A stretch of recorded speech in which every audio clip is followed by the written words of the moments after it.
Good morning, everyone. We're going to spend some time this morning learning about our workforce ecosystem. We are very excited to have Jenny joining us. She is a wealth of knowledge. If you have not gotten the chance to meet with her or hear her speak, you're in for a treat today. So as always, we'd like to start off with acknowledging the anchor investors for Max. So thank you to our anchor investors. They're all listed on this on the screen, so I won't name them specifically, but just want to know that we appreciate their support and their ongoing relationship with Max. This is our agenda from this morning. I will do a welcome. Obviously, this is the introduction, and then I'll turn it over to Jenny, and then we will have some time for questions and answers. So please keep your questions and answers ready for that portion of the section, and hopefully this will be an engaging conversation after her panel. Okay, so our presenter today is Jenny Taylor. She is the chair of the MAX Board of Directors, but she also serves in a really big job as a VP of Career Services and the Chief Mission Officer for Goodwill of North Georgia. Jenny's bio is on the screen, so I won't read it. I'll just add a couple of things that are off the screen. I think, she's probably one of the smartest and strategic thinkers that I know. And she's always trying to give like big picture and also connecting the small dots, which is really hard to do. Very generous when it comes to engaging people, sharing Goodwill of North Georgia's resources, which is and connections, which is always important in the ecosystem. And I will add, she's very creative. With that, I will turn it over to Jenny. Well, speaking of generous, Dana Inman, it's been such a delight for me to get to know you more as the vice chair of Max and who is our incoming chair starting in January.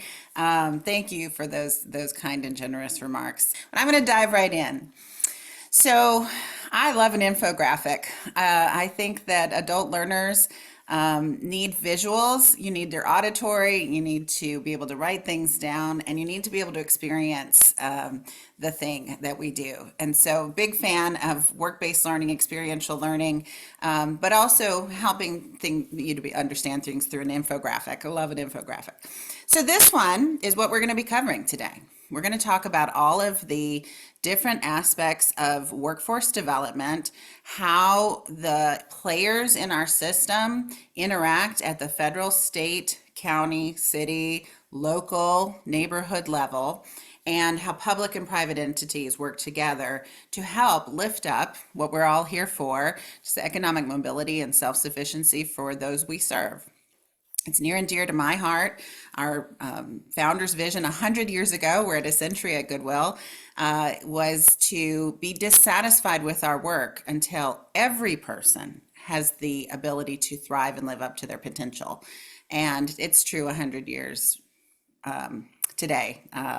And so very, very happy to be able to talk about how all of these entities intersect. And so we're going to dive right in to what most people are looking for, which is who pays for it all. And so from a public workforce development funding standpoint, this is the alphabet soup, all the acronyms. Today, everything I say as a caveat, ever changing at a more rapid pace than ever before in the 25 years I've been in workforce development. So some of these are true today. They may shift. There may be consolidation. There may be some of these programs don't exist anymore. And there may be new ones, new ways that we begin to look at it. But a lot of what drives what we do is these legislative bodies, the federal funding that comes down through our state and local governments. And so I wanted to touch base on these and just explain them. I will also note, though, one of the things that I believe firmly, those of you who've been around a minute know Michael Thurmond. He was from Athens. Back when he was the Georgia Department of Labor commissioner, he called all of us in who were grantees and said, bad news, everybody, there's going to be cuts. And not everybody's getting cut, but most of you are getting cut. And he challenged the room to because everybody was, as you can imagine, very disappointed to hear that. He said, I challenge you, though. This is not a money issue. This is a model issue. If you have a model that works, the money will follow. And he was absolutely right. At the time, we had a model that was kind of so-so. And so we were one of the ones that got cut. We were able to regain that though, because we went and learned from people who were getting positive outcomes, evidence-based outcomes, and began to do some pilots and refine and adjust and move fast forward to today, where that's the model that we do. And that's a privileged place to be, I know, to say, well, if you do it right, money's going to be there. It's not always true, but it is something to keep in mind. Chasing money does not help move your workforce development programs forward. Chasing a model that works does. So that's my advice, my 2 cents.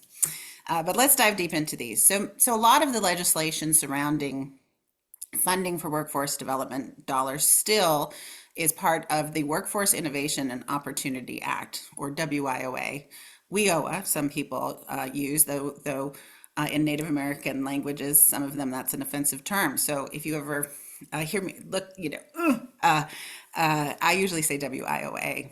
And the titles within there fund a lot of the programs that we operate. So titles 1 through 4. Title 1 is the main WIOA. That's what we know is our WorkSource Georgia, WorkSource Metro Atlanta, which consists of the 5 WorkSource boards, which are local workforce development boards. And I'll show you a little bit more of that structure in detail. But the money for those comes youth, adult, dislocated worker. Individual training accounts are the primary mechanism for funding individuals to go through services that lead to an industry recognized credential. And there's on-the-job training, and then there's also discretionary grants through US DOL, Employment and Training and Administration, DOLETA, some people abbreviate it. And those typically are coming out at the federal level as a direct discretionary grant, sometimes to states, sometimes to nonprofits, sometimes even to faith-based organizations, and those are available all through Title I. Title II. This is our adult education system. Those administered in our state by Department of Education and TCSG. We're doing GED, ESL, those kinds of activities are under Title II. Title III is Wagner-Peiser, which has moved in our state under TCSG. These are the employment services to help people find employment, while unemployment insurance and the processing of those claims remains under the Georgia Department of Labor under Title III. Title IV is for folks with disabilities. The agency in our state is the Georgia Vocational Rehabilitation Agency, or VOC Rehab Services for short. And those are helping people who have a disability and want to go to work. Perkins, that's Youth Employment Services. A lot of Perkins dollars are flowing through the Department of Education and high schools and TCSG. HUD, our housing entity. If people are low income and live and need housing supports, they probably need workforce development too. So there are financial opportunities funded, literacy, coaching, benefits navigation, the Jobs Plus initiative that the housing authorities across the country and Atlanta Housing also administers. The Veterans Administration, Veterans Affairs. There's a Veteran Readiness and Employment Program for veterans that have a service-connected disability. So not if they have a disability, it would be VOC Rehab, but if it's a service-connected disability while they were serving in the military, they incurred an impairment to one of their activities of daily living, they would be eligible for this kind of funding. Health and Human Services administers the TANF program, Temporary Assistance to Needy Families, which is a much, much smaller cash benefit program in Georgia as far as the number of families who receive that benefit. That program has evolved over time, but it's a block grant that comes to the state. Fatherhood program, foster care, independent living, all are administered under the Georgia Department of Human Services and the Division of Family and Children's Services. USDA, why does agriculture have anything to do with workforce development, you might ask? They administer the SNAP program, which is sometimes known as food stamps, Supplemental Nutrition Assistance Program, SNAP. And there is a work requirement. You have to, if you are part of the people who are work registrants, and those are people who are either classified as an able-bodied adult without disabilities. There's a lot of advocacy around changing that language because there are other disabilities that would prevent a person from working.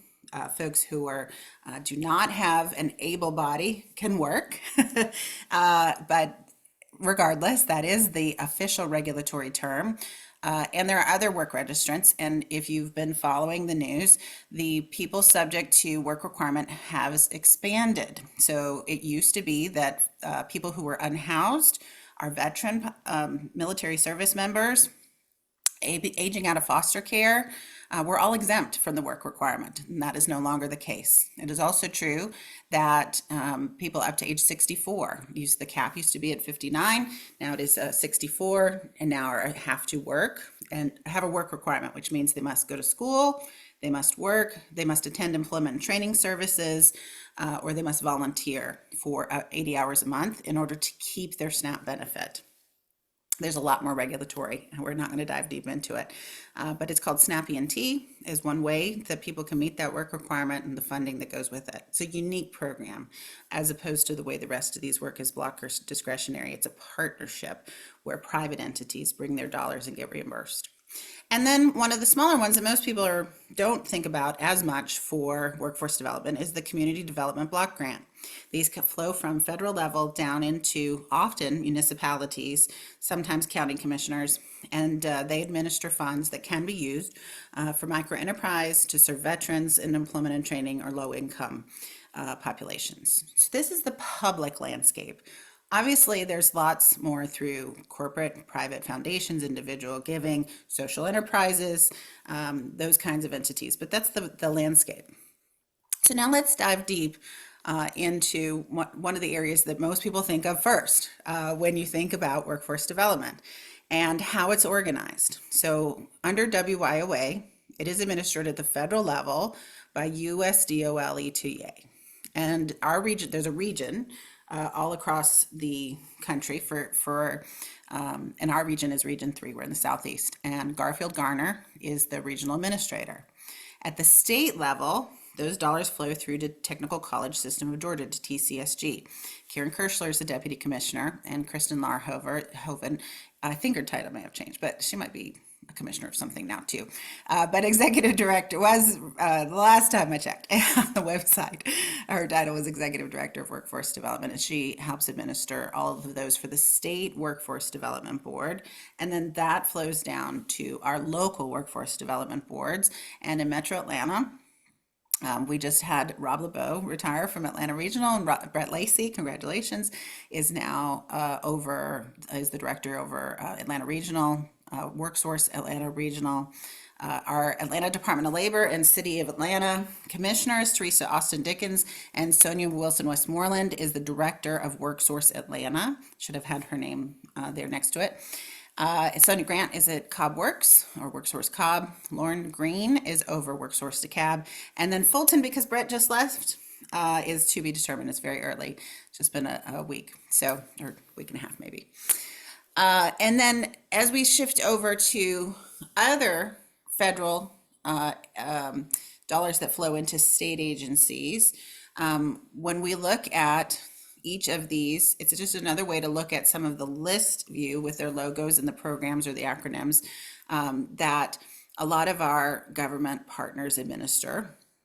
I added on here the Federal Reserve Bank of Atlanta, who's a founder of Max and has a great deal to contribute to our work.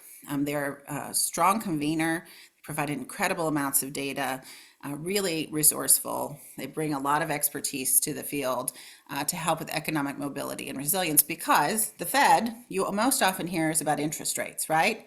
But their second mandate their purpose is full employment in the United States. And so they are a workforce development entity and contribute a lot to the field.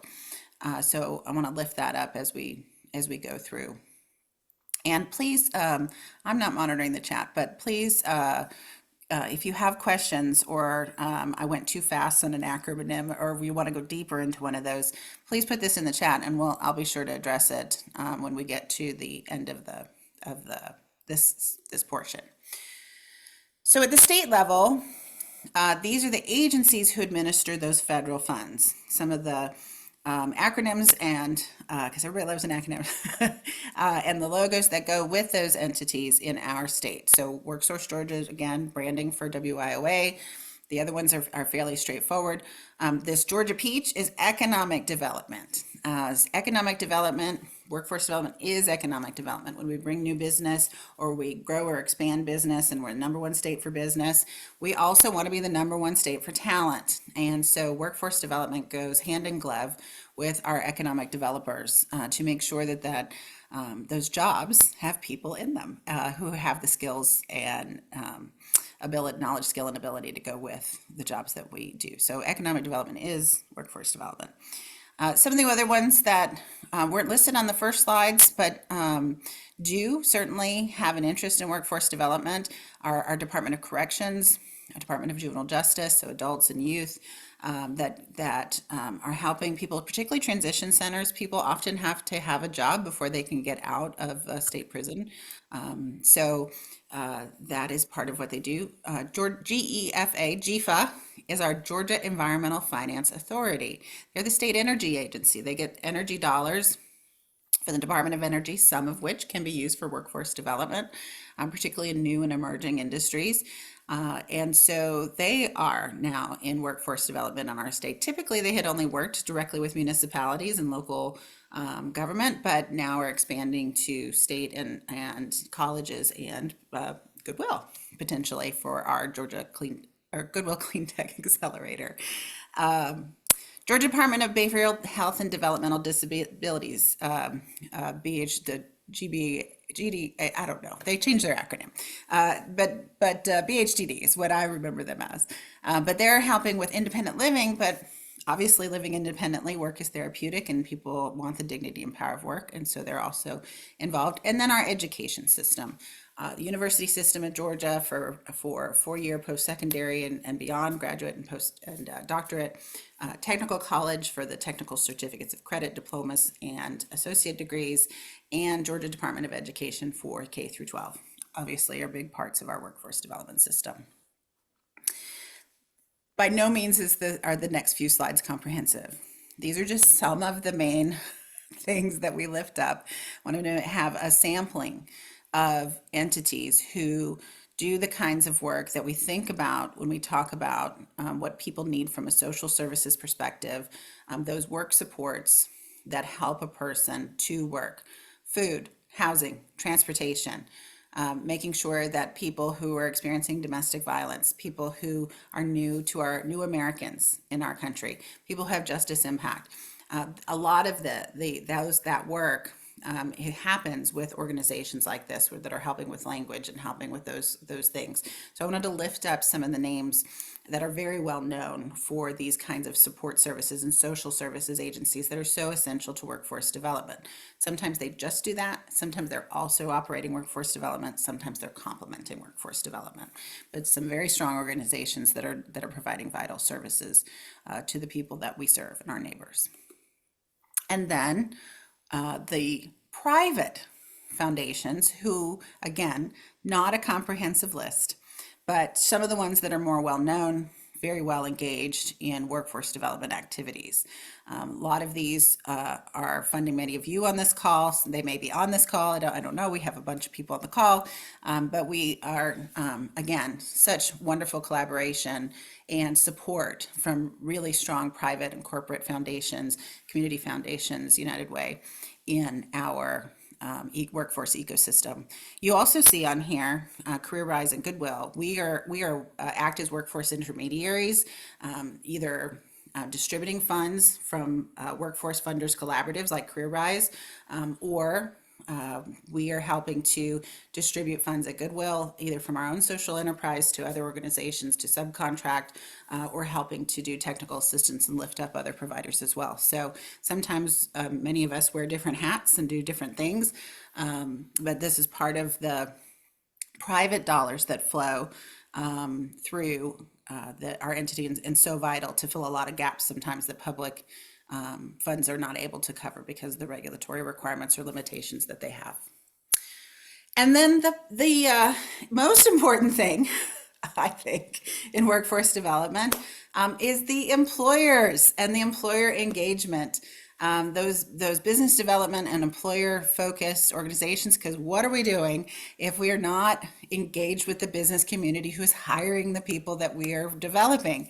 So really, really important groups of people whose either main job is to engage and interact with business and develop that either from the small business, medium business, or massive Fortune 100, to help make sure that our region is strong, that we have good jobs, that we quality jobs, and that people know how to onboard and on ramp to all of the opportunity that's available for our region. So just a few, the chambers, obviously, the economic developers, the staffing agencies, the major employers themselves, the unions, and those organizations who are really focused on doing entrepreneurship or microenterprise and self-employment. And then the providers and intermediaries. Again, not a comprehensive list, just some of the folks who are on the board, some of the ones that most people, when they think about workforce development newly, are the names that people recognize. There are hundreds of fabulous nonprofits and community-based organizations, faith-based organizations who are doing very high quality work. So if your logo's not on there, please don't think that I have offended you. It's just you literally wouldn't be able to read the page if we put every single logo. So it's just a sampling of the different kinds of organizations who are providing services, many of whom are focused either on a population or a place-based organization, or they may be focused on an industry. So if you think about construction ready, it's in their name, construction. That's their main focus. If you're thinking about City of Refuge, they're really a place-based organization. They're trying to help people, everybody who lives in that surrounding community, and doing many, many, many things for a particular group of people. So just, thinking about how an organization is oriented, it might be to one of those key areas or others, but in their main purpose. Oop, I had a little animation for TechBridge. Not sure why. Fun fact for those of you who may be new, Andre Dickens, our honorable mayor of the city of Atlanta, was at TechBridge. He was a subcontractor and a partner to Goodwill for our IT job training program. So didn't mean for that animation to be there, but it's fun that it did. And then our education system. These are some of the main organizations, again, certainly for the public school systems, not an exhaustive list, but the University System of Georgia institutions on this top row who are very involved in workforce development, either through a unit like University of Georgia. I mean, obviously every graduate is, hopefully we're prepared to be a well-rounded person and to have a career. But particularly Carl Vinson Institute of Government and J.W. Fanning do a lot of direct workforce development services to help the workforce development and employment and government communities to lift up their community, their neighborhood. And then Georgia State and Georgia Tech also provide curriculum and support to providers and workforce development entities. So they're not just at that elite level, they're also helping to provide curriculum and support for nonprofits who are doing this space for folks who have high barrier and may not think of themselves as or be able to get into Georgia Tech, for example. And then our technical college system, one of the best resources that we have. These are just a sampling of some that serve our region.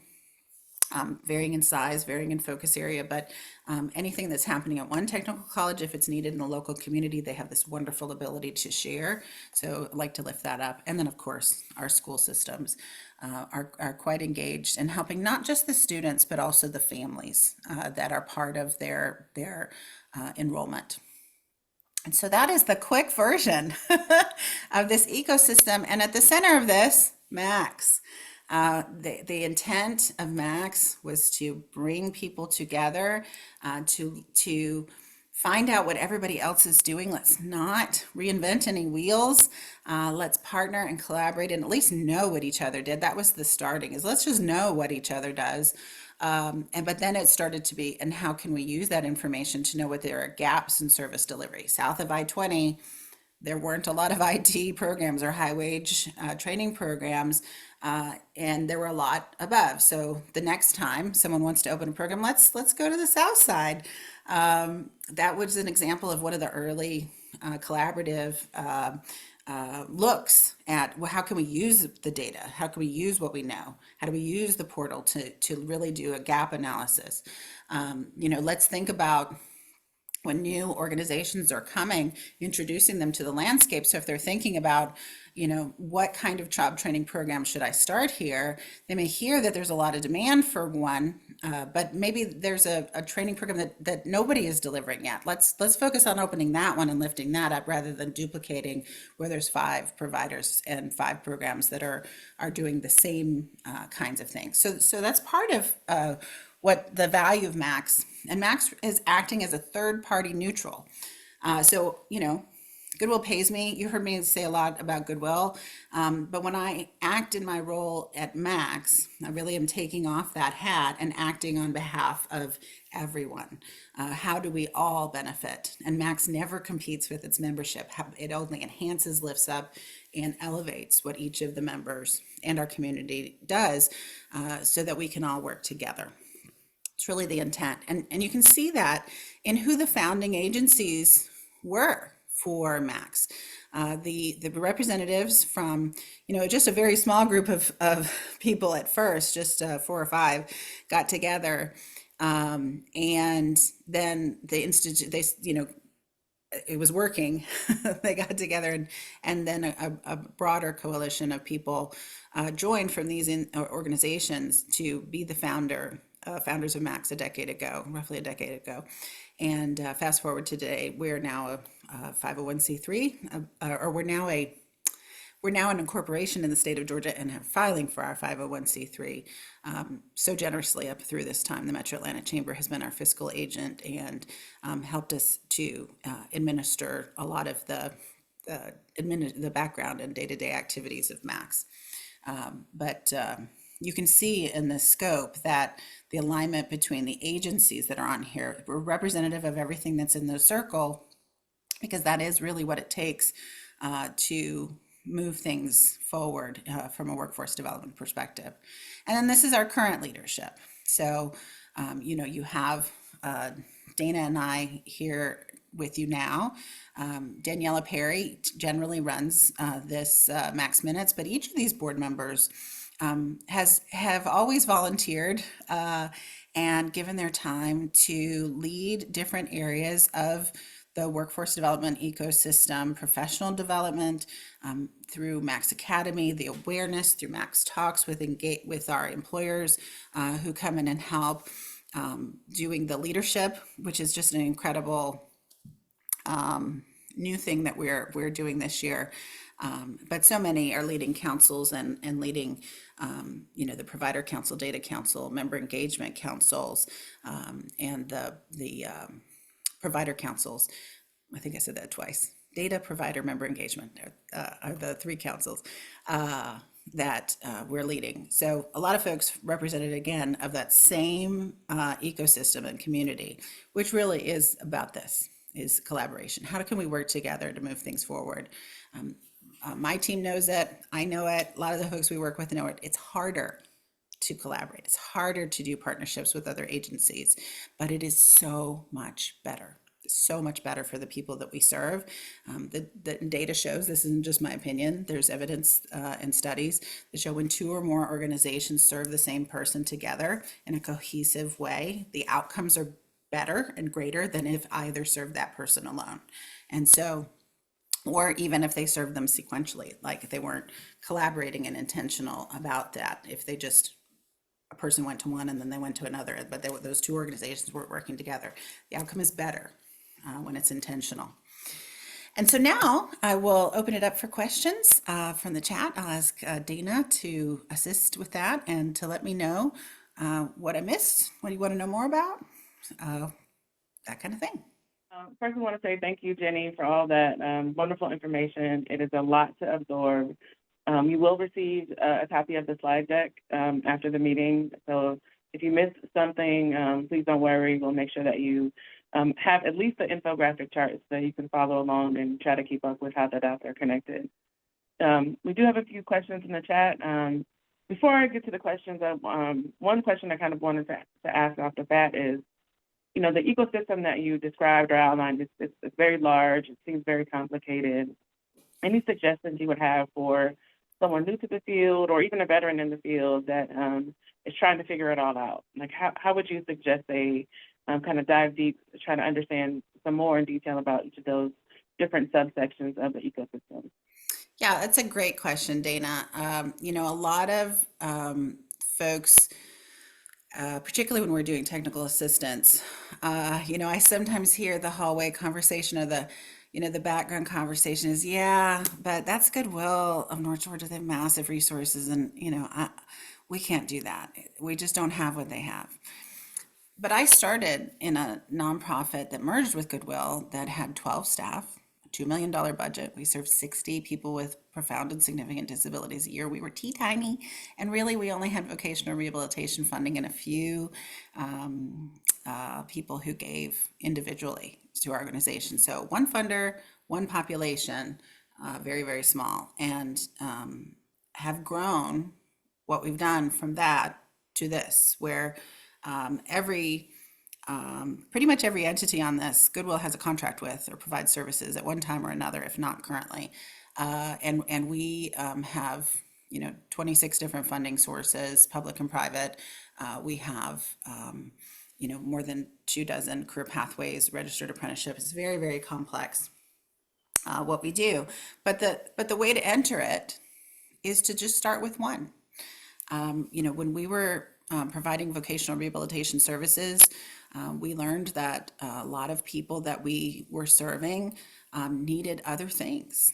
Some of the folks we served were also involved with the justice system. There's a lot of overlap between people in the reentry population, people who are incarcerated, people who have justice impact, have a lot of disabilities. And so we naturally moved into learning about how we could support the people we were serving who were having a hard time finding a job or didn't know how to disclose what was on their criminal background and how to navigate that, or they were dealing with trauma that really was impacting their ability to be successful from their past that led them to make some of the choices that they did, or were caught up in some things that really wouldn't normally have happened had they not been in the situations they were in. And so we began working with reentry and expanded. And then, of course, when you're working with people who have barriers to employment, and they're not successful, then we began working with people who were receiving public benefit. So we needed to learn the public benefit space. We needed to learn TANF programs because a lot of people back then were receiving cash benefit because they're low income, they had children, they weren't able to support themselves and their families. And so the programs and services surrounding Department of Human Services, the Department of Family and Children Services, Division of Family and Children Services, we began working with them. And it wasn't really go get a contract. It was meet someone and talk to them and learn what they need, how we can help, and how we can partner. And that was the approach. You being here to learn about this, you're already doing. The first step is get to know what's out there. Then get to know the people that are out there. Being a part of Max, it's one of the great benefits is you get to start to know people and who they are and build trusting relationships with them. And then you can start to build relationships with their organization and begin to partner and learn one at a time. And it's taken 25 years for me to get to where I understand all this and we're involved at all this. And you can see that big picture level and serve 50,000 people a year. But it's still one person, one job at a time. It's still one case manager working with one person who has unique needs, desires, wants. And you all know that who are working in this space. It doesn't change when you get to this magnitude of many, many, many different complexity and partnerships. It still starts with what do you need and how can we work together to solve that need? And it just begins to grow exponentially. There are some other things you have to learn as you begin to get into that complexity of the space and navigating all of the different regulation and all of the different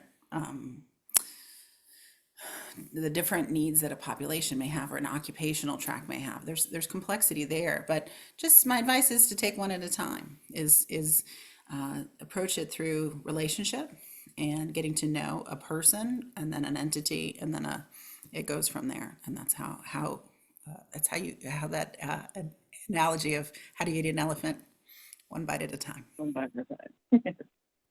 So there's a question in the chat about how is economic mobility tracked in our region? How does Goodwill track it, or how, as a region or ecosystem, how are we tracking economic mobility? Yeah. One of the things that unfortunately, and our data council folks will weigh on in this one, that we're well known for is being number 50 because of a study that Raj Chetty did with a group of people a long time ago to assess all the municipal areas. And if a person is born in a particular geographic area in a zip code in the lowest quartile, the lowest percentile of economics of poverty, what is their likelihood to move up to the top one over their lifetime? And Atlanta was ranked 49th, Charlotte was 50th, and Charlotte since has moved up, and we haven't in Atlanta. But the study hasn't been done again, not in the same way. But there's some measures, and that's how the most iconic, if you will, the people most often quoted, perhaps is the better way to say it, study describes it as what is your family income when you were born, and what is it when you die, or when you were, at when your highest point in earning. The way Goodwill measures it, the impact that we made, and it has shifted over time. Our mission is put people to work, and so for a while that's what we did, and we were so proud of it that we helped people with massive barriers to employment to become employed. But when Keith Parker came, he had been in MARTA, transit, not in workforce development, but when he came to be our CEO, and he selected me to lead the mission teams, his first thing was, "I'm dissatisfied with our mission, Jenny." And I'm like, "What do you mean you're dissatisfied? Have you met us? Do you know, Jen?" This was the internal conversation. It's not what I said out loud. I said, "Well, why? What are you dissatisfied with?" And he said, "Aren't we just creating working poor?" And he said, "What's the living wage?" And I said, "How many people are going to living wage?" Oh, you're right. I'll go find out. That was problem one. And at the time when he joined, we only 16% of the people that we were placing into employment were in living wage jobs. And he said, "Well, I want you to fix that." And I said, "Well, how?" And he said, "Well, so how I hired you." And I said, "Well, by how much?" He said, "Also you." So I said, "Well, how about if we just get 1% better?" And he said, "Well, that's a good start, but then we'll talk." And our focus became not leaving behind the people that we serve with the most significant barriers to employment, the people who are unhoused, people with disabilities, people with justice impact, people really experiencing a lot of comorbidity, more than one thing at a time. And we began to focus on those industries and careers that could be done in a semester or less credential that would move people into living wage as the first step. And then in the past, we would just do 1 year retention for folks to make sure they kept the job. We shifted that to make sure we did retention and advancement. So after the probationary period, 60, 90 days, the conversations now began to be, well, what are you going to do to move up and move forward? And so I'm proud to say that the year we just closed, 78% of the people that we placed into employment of those 24,595 are in living wage jobs. And that is the measure of economic mobility. We are not taking people from the bottom to the top. That takes a much longer period of time. It takes more work history. It takes often more education to get into the top percentile of wealth. But what we are proud to be doing is taking people out of abject poverty, long-term unemployment, and putting them into working class and middle class jobs at exit and within a year. And we look at household income, we look at the demographics of the people we serve. We slice and dice our data both every month, but every quarter the leadership team looks at it to say, okay, how are we doing in each different occupational track? So how are the people who are going through welding doing comparing to the people who are going through technology careers program versus healthcare versus floor tech versus retail customer service? How is each doing? And then we slice it again and say, okay, how are women doing? How are men doing? How are people with disabilities doing? How are people who are unhoused? Whatever demographic. And then we do slice it again. How are people in Cornelia doing versus the ones served at Metropolitan Parkway versus the ones served at Decatur? And so on. And then we slice it again and say, okay, how are we doing for Voc Rehab? How are we doing for DFACS for Snappy and T? How are we doing for VA? And we slice and dice it each way. So to make sure that there's no, when numbers get really big, that there's no group of people falling through the cracks, that we are measuring enrolled to employed, not graduated to employed. We check on graduation, but it's really for the moment that they're enrolled with us to how many become employed, 1 year retention, and not just average wage, but living wage attainment. And so, and the delta, the difference between where were they when they came, where they left, have they moved from unemployed or low wage poverty level to living wage? That's how we measure economic mobility, and how the region generally does as well. Yeah, I think that was a very comprehensive answer, so thank you for that. There was a follow-up question on, is there a specific rate that you're using to deem a livable wage versus Oh, yes.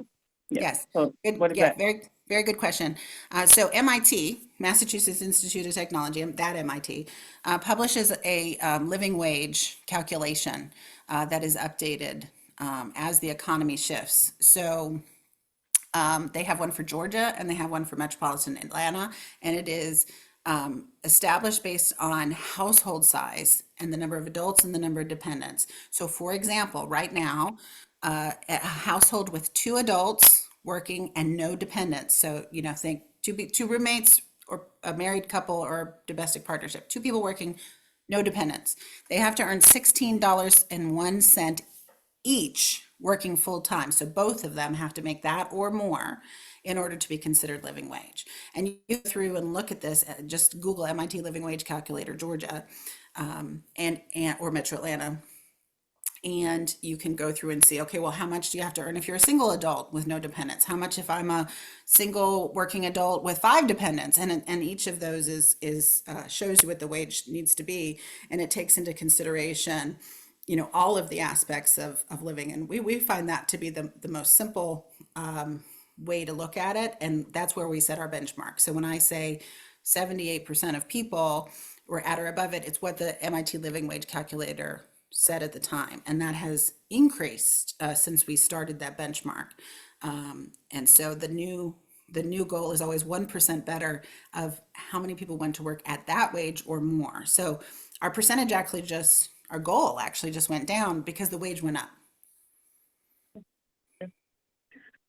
So there was a question from one of our partners at Georgia State University asking about how their career centers, their educators can support the ecosystem, particularly as we are all trying to engage the same type of employers.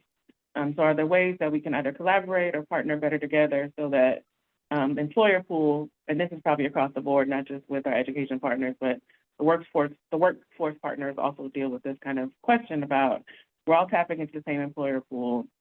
How do we maximize those opportunities versus feeling like it's competition, or are there particular gaps that are in employers that are not being tapped because we're all kind of focused on the same one? Yeah, that's a great question. Thank you, Georgia State, for asking the question about how you can engage.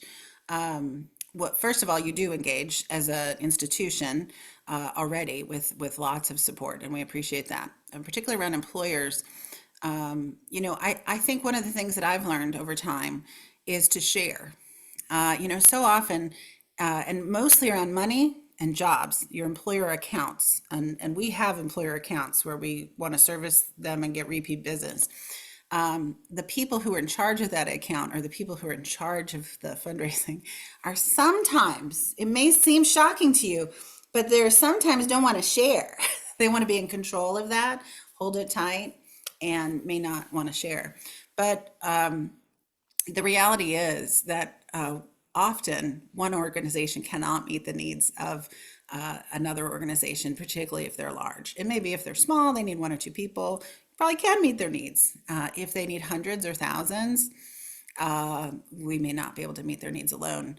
And you're going to be, again, that same thing would be far better if we share. And so we do this when we have an employer account, like why Ferrovial is a member of Max is, Keith was in transit.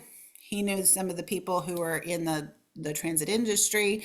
They came to talk to him and said, we're going to need some more people in highway construction. We understand that Goodwill has a highway construction program.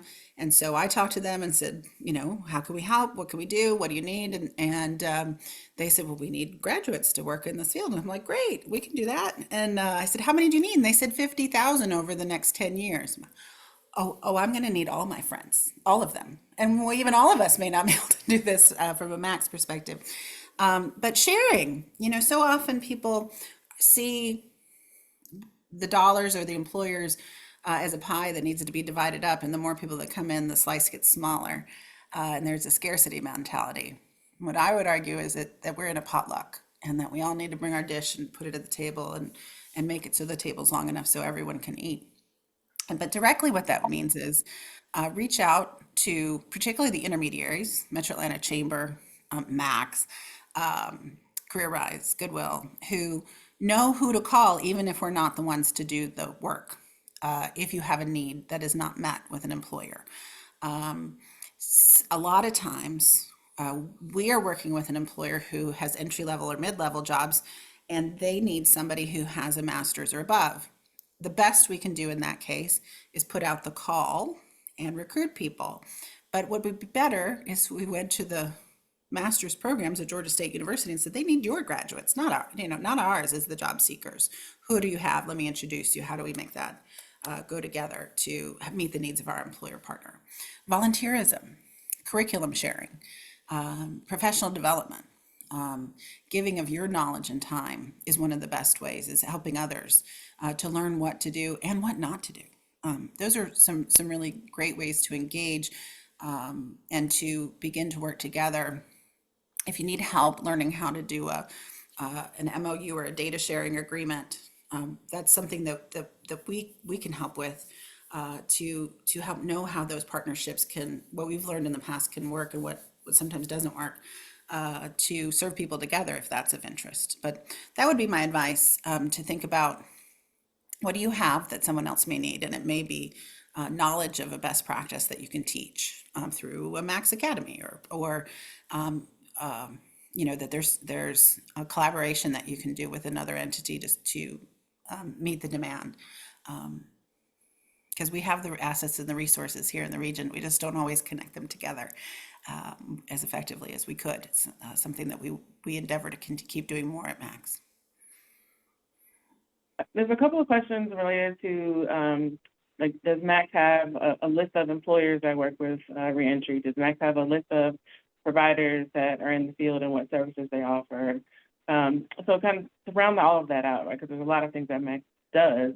Yeah. Can you give us a couple of examples of how the ecosystem is represented within Max or on their councils, and how we incorporate the needs and the gaps and the resources in some of our programming? I know specifically we have something coming up on reentry, on October 2nd. Yep. So that's a direct, connection to someone, asking a question about that. But there are a lot of resources related to that Max already provides on our website or through our membership. So are there a couple of things that you can point out Yes. for people that want to get more engaged and learn more? Yes. So the very first thing that Max did was a resource map. Who are the providers? Who does what? Where are they? How do you get in touch with them? How do you access those services? If it's not something you provide or something you need. And within MetroAtlantExchange.org in the Max membership, there's a portal and it has a map and is searchable. And I encourage all of you who are on it to make sure your information is updated. So when people do search and look for, well, who's serving reentry in Gwinnett, who's serving reentry on the south side, who's in Stockbridge, those kinds of things, or Douglasville, it's not that far. How do I find them? And so that portal is a great resource. To find. You can ask a board member. Board members know a lot of the who's who and what's what if it's not in the portal. The one about the employers who hire people with justice impact or criminal backgrounds, I always giggle because everybody wants who's the felony friendly employer list. It's not often a list that most employers want to be on as their branding. They're on the list, but they don't want a list published because some people may not find that to be the best marketing tool. And others are proudly out there saying, you know what, people make mistakes, and don't we want them to be legally earning income and supporting themselves and their families because you all know work is therapeutic. Let's keep the people we're afraid of over, where they need to be, but the people who maybe we were mad at for a choice or a circumstance they were in, let's get them out and give them a job and get them into legal and productive self-employment or employment or self-employment. So there is a session that Max has on reentry. The folks in corrections, probations, and paroles, who people under community service supervision, have great connections and will help with that. Goodwill can help with that. Georgia Justice Project can help with that. First Step Staffing can help with that. Lots of organizations can help. And if I left you off, I'm sorry, but there's many organizations in there. They're in that Max portal. And another question, so I think there's another question around, like, again, specific, trying to target specific providers and their employers. And I would echo Jenny's statement around the provider portal on the MAX website.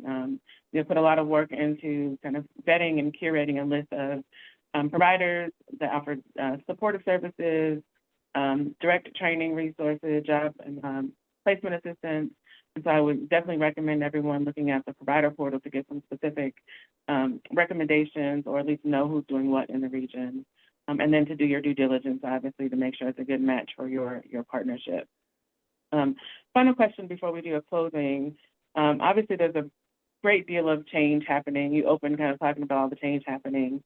And, someone asked specifically around how AI is impacting the workforce, but there's a lot of financial and economic uncertainty that's happening, a lot of changes to federal policies and funding sources, all kinds of things. So kind of what advice would you give us, the MAX membership or workforce partners, in terms of navigating this swing and things that we can be doing, or kind of do we just, be patient? I don't know. So what are your kind of recommendations for getting through this very interesting time period that we're in? Well, I would certainly say have patience. I'm not sure just being patient and taking no action is the right course. I believe that you should advocate. I believe that you should explore, and I believe that you should act. A lot of changes are being imposed upon us, but the power of collaboration, the power of networks, the power of people, it takes action and influences change. So, if you are impacted by changes to rights, to funding, to access, find others who are as well, and join together and meet with people who can help hear, at least understand what is happening, because it's not always the case. That some are intended consequences, others are unintended consequences, right? As far as knowing what the changes are and when they're coming, staying informed is one of the greatest ways to do that. Reading and being part of the of Max Mondays, and all the links in there. There's a great deal of information. The Georgia Center for Nonprofits puts out a great deal of information. Georgia Budget and Policy Institute puts out a great deal of information. National Skills Coalition puts out a great deal of information about what is happening, what the implications are, certainly at the federal level, to programs and funding that affect workforce development. I would also encourage, some of what helps you to navigate and to persist and survive through some of these changes are diversification. If you have a one big egg in your basket and that big egg breaks or gets stolen or opens up and flies away, what eggs do, then you're left with no eggs in your basket. So diversifying your funding, diversifying your partnerships, diversifying within reason, within your area, within your mission, so you don't have mission drift, within your areas of expertise. Don't just try doing everything. That's a sort of general advice, but very concretely, it means don't rely on one particular source, and work with others to learn how they are working with a different source, and collaborate more. And so it may mean that you give up part of what you're doing to another entity, but you gain something through that collaboration to navigate these changes that are occurring. That we had to learn the hard way. I had to learn the hard way of, if you have one primary funder or that is the majority and that one goes away, even for a short period of time, it can have a devastating impact, and you have to recover. And sometimes agencies don't survive when that happens. So there's resources available to help with risk assessments, doing how at risk are we if that's not part of your governance activity now, and what is the most likely to happen, or that's the highest probability and also the biggest impact. Focus on those areas versus the lower probability, lower impact. It's sort of a chart way to look at it. Looking at resources for collaboration, for potential mergers, rather than going out of business, think about joining. How do we share? I'm a big advocate for that, so you'll hear me say that a lot. Because what we don't want is for our neighbors to have no resources, for people to suffer more. We want people to be lifted up and have agency in their lives. So I'm not sure if that addressed. I could talk. I definitely think it did. And also just reiterate the resources that are available on the next website. We have a great resource list that is curated by the Data Council. So I would recommend people check that out for any kind of data resources. We're at time, so I do want to wrap up. Thank you, Jenny, for all of the wonderful information. As we said, the slide deck will be sent out to everybody that participated. If you are not a member of MAX, please consider joining MAX. All of our information is on our website. There's also a QR code on the next slide, I believe, related to joining MAX. But I would definitely encourage you all to do that. There's great information, great programming, a lot of good resources that are shared through the membership. Also want to highlight that we are, the application round is open for our next cohort for Leadership Max 2026. This is our leadership development program that is specific to anyone in workforce. We have some of the class members on the call that I've seen on the list. So I would encourage you all to, if you are interested in deep diving into some of these topics and learning more about the system, to consider applying for Leadership Max. A couple of upcoming events. On September 26th, we will have a Max Minutes in collaboration with 11 Alive and Career Rise. And then, as I mentioned earlier, on October 2nd, we're doing a Max Academy, which is a full day professional development training specific to working with second chance employers. So for all of you that were asking about that, that's a great way to get involved. So as we end, just want to thank Jenny for your time. Thank you all for being here today, for asking questions and being engaged, and hope to see you on other Max activities. Thank you all. Thank you, Dana. Bye, y'all.